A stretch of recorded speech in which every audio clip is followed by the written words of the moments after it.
JBNN keep you informed. I'm Michelle Jones. Before we get into the news, please remember to like, subscribe, leave a comment, and to share the news with someone today. Now onto the news. Policeman killed in Old Harbour. The St. Catherine South Police are investigating the murder of a policeman at his home in Old Harbour on Saturday morning.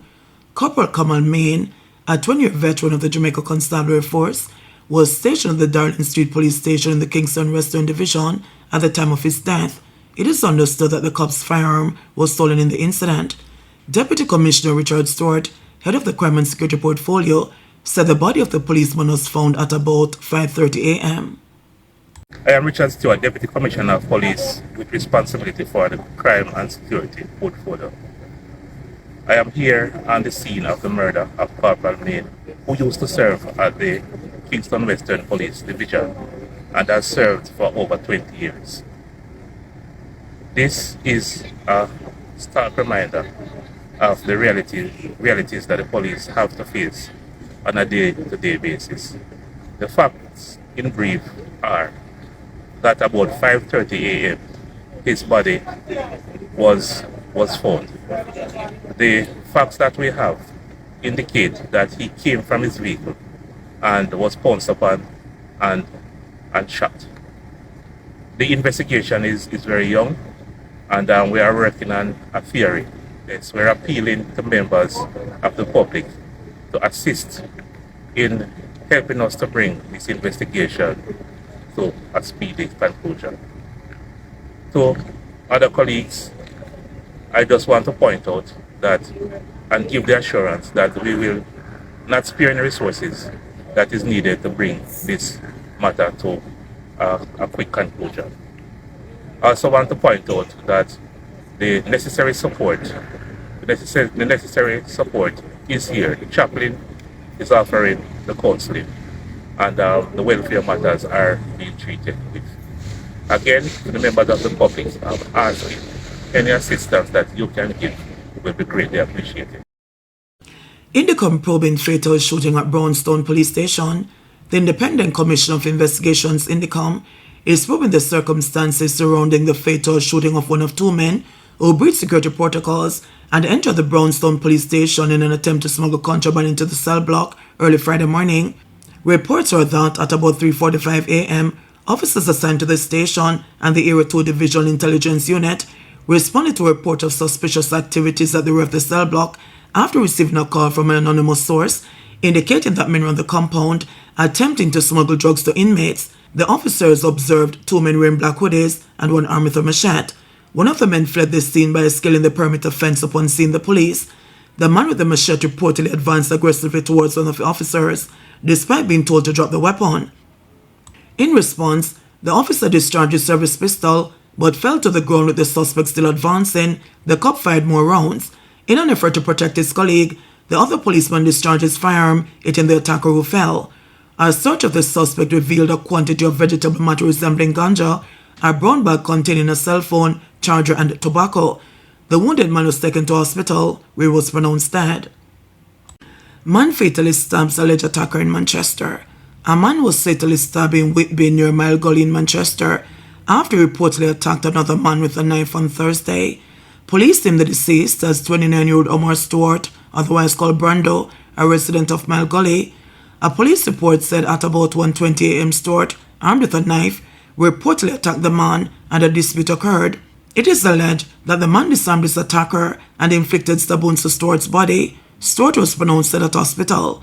The incident is being treated as a homicide as detectives await further evidence to determine whether it was a case of self-defense or murder. This latest incident follows a similar case near the New Green roundabout in Manchester where a fruit vendor was reportedly attacked but managed to overpower his attacker, inflicting deadly stab wounds last week Thursday. Police killed man in Rockfort. Indiccom is probing the fatal shooting of Xavier Blackwood, otherwise called Rolly, reportedly during a confrontation with the police Monday morning on Hillcrest Avenue in Rockfort, East Kingston. According to reports, at about 6:45, members of a police team from the Kingston Eastern Police Division carried out a targeted operation on Hillcrest Avenue in search of Blackwood. He was fatally shot during the operation and an illegal weapon was reportedly seized.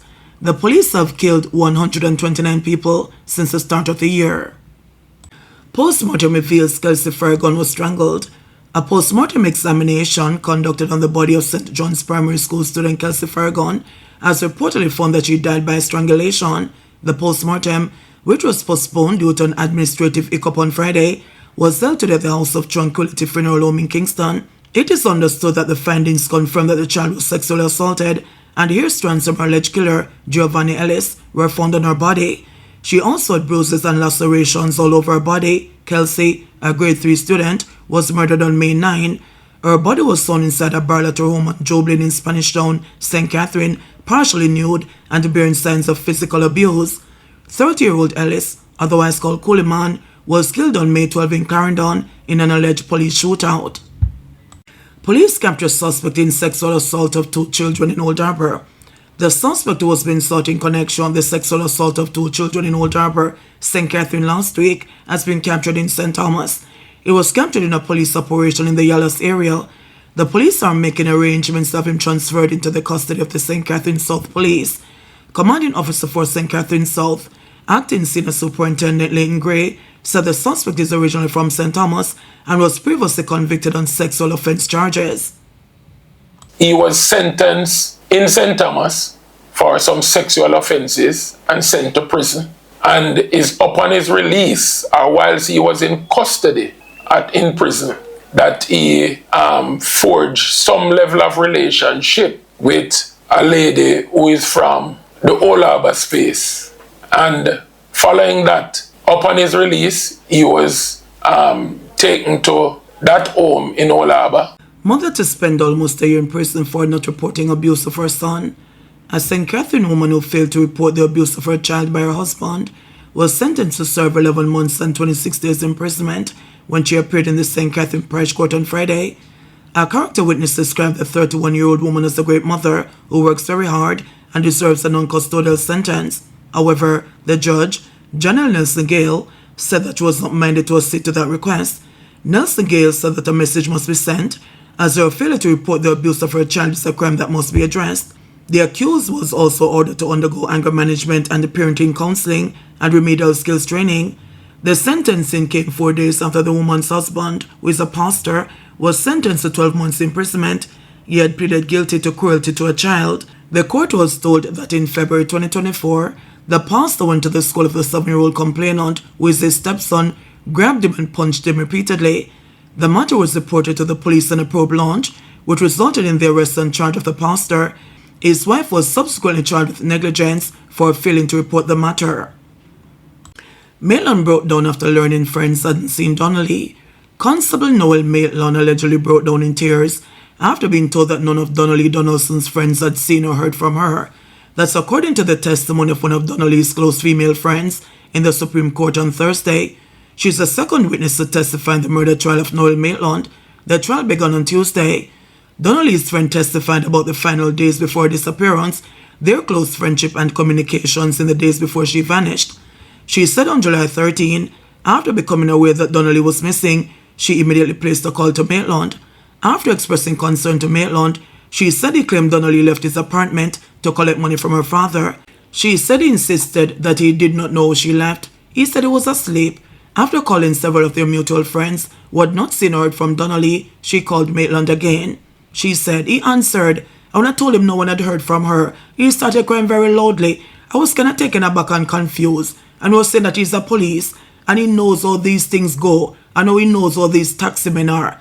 At the time I told him to think positive, it's still pretty early. She said Maitland asked, what are we going to do? And she advised him that she would reach out to Donnelly's mother to file a missing persons report. Maitland reportedly agreed. The witness recalled celebrating birthdays with Donnelly, several of their friends, and Maitland.